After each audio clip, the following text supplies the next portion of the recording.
अब हम लोग एक्सरसाइज 7.1 का क्वेश्चन नंबर 3 डिस्कस करते हैं। क्वेश्चन में कहा गया है A D and B C are equal perpendiculars.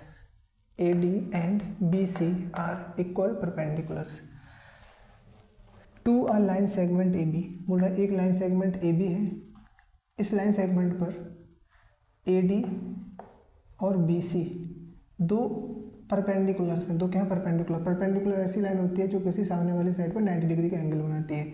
तो जो ए डी और जो बी सी है वो परपेंडिकुलर्स हैं। क्या है? इक्वल परपेंडिकुलर्स हैं। लेकिन कैसे परपेंडिकुलर्स हैं? Equal perpendiculars. कैसे परपेंडिकुलर्स हैं भैया? इक्वल परपेंडिकुलर्स है, मतलब जितनी ये वाला परपेंडिकुलर है बी सी उतना ही ए डी है परपेंडिकुलर्स, है ना। और ये क्या परपेंडिकुलर है इसलिए 90 डिग्री बना रहे हैं यहाँ पे। अच्छा, आगे क्या बोला गया है?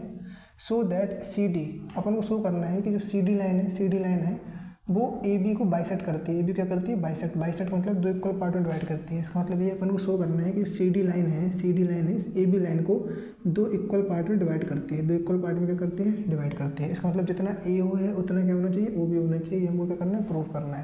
क्या करना है? हमको प्रूव करना है। देखिए, तो हम लोग कहेंगे सबसे पहले हेडिंग लिखेंगे गिवन हम लोगों को क्या है? हम लोगों को गिवन है कि ए डी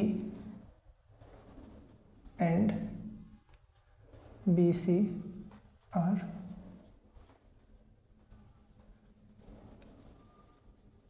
परपेंडिकुलर्स। क्या है? ये दोनों क्या है? आपस में परपेंडिकुलर्स हैं।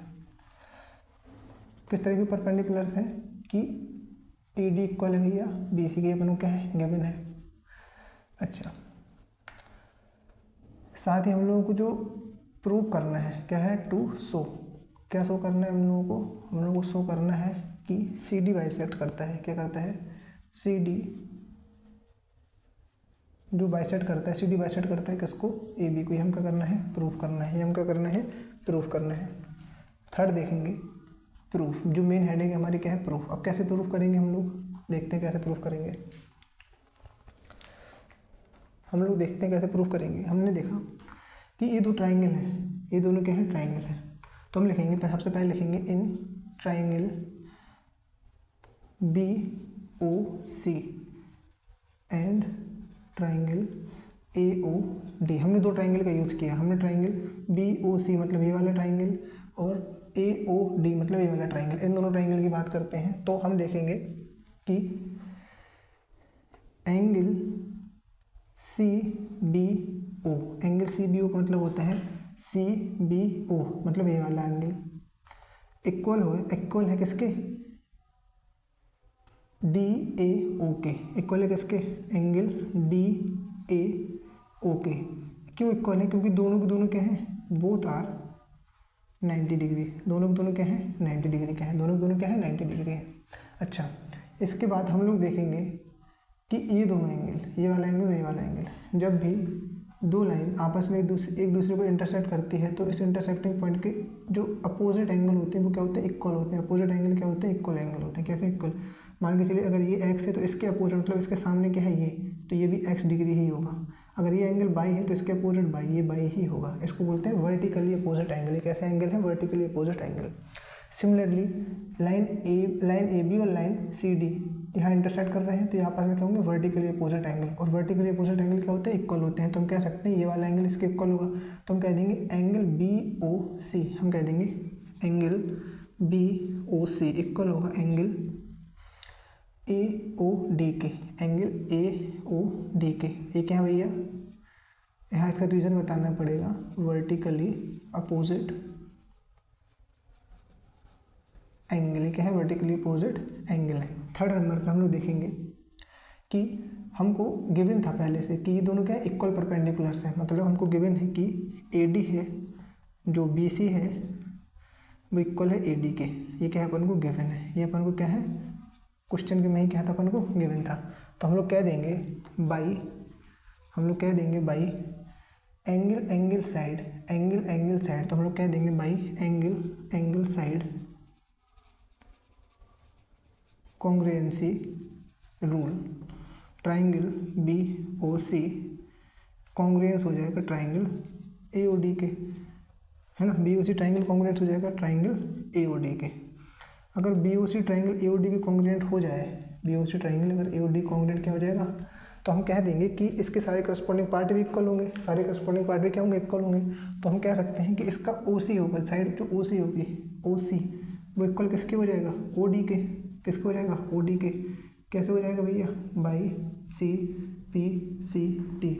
अगर ओ सी, सॉरी हाँ ओ सी नहीं, सॉरी ओ सी भी तो ए भी इक्वल होगा, और साथ में ही जो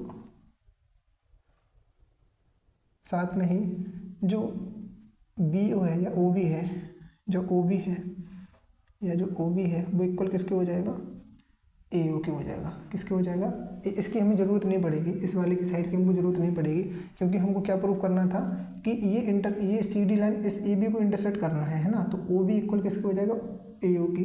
ये भी कैसे हो जाएगा, by C P C T, है ना। ये भी इसका कॉन्ग्रुएंट पार्ट है ना। जो ओ बी है ना, ये वाला ओ बी इक्वल हो जाएगा इसका ए ओ के। ओ बी इक्वल किसके हो जाएगा, ए ओ के, है ना। ये भी किससे हो जाएगा, by C P C T. तो हम कह देंगे अगर ओ बी ए ओ के इक्वल है, अगर ओ बी ए ओ के क्या हो जाएगा, इक्वल, मतलब ये दोनों पार्ट अगर आपस में क्या है, इक्वल है, इसका मतलब ओ क्या है, मिड पॉइंट। तो हम कह देंगे इफ़, हम बोल देंगे if O B equal to A O, then O is mid point of AB, mid point of A B. अगर ओ ए बी का मिड पॉइंट है, इसका मतलब है ये जो लाइन है ना वो मिड पॉइंट से जा रही है। ये लाइन क्या है, ए बी के मिड पॉइंट से जा रही है। इसका मतलब ए बी के मिड पॉइंट से जा रही है, इसका मतलब क्या है, ए बी को दो पार्ट में डिवाइड कर रही है। इसका मतलब कह सकते हैं, so we can say line CD bisects AB, proved। वैसे हमको ये लिखने की ज़रूरत नहीं है, क्योंकि इसका अपन को यूज़ नहीं है, इसका अपन को काम ही नहीं है। अपन को केवल इन दोनों का काम था। क्या था, इन दोनों का। अगर ये दोनों इक्वल निकल आए हैं, इसका मतलब ये मिड पॉइंट है, मिड पॉइंट है इसलिए दोनों इक्वल हैं। अगर ये मिड पॉइंट है तो देखो C D line mid point से जा रही है। अगर मिड पॉइंट से जा रही है, इसका मतलब जो सी डी लाइन है वो ए बी को दो इक्वल पार्ट में क्या कर रही है, डिवाइड कर रही है ना। आई होप आप लोगों को क्वेश्चन नंबर 3 अच्छी तरीके से समझ में आ गया होगा। अब हम लोग क्वेश्चन नंबर 4 की ओर आगे बढ़ते हैं।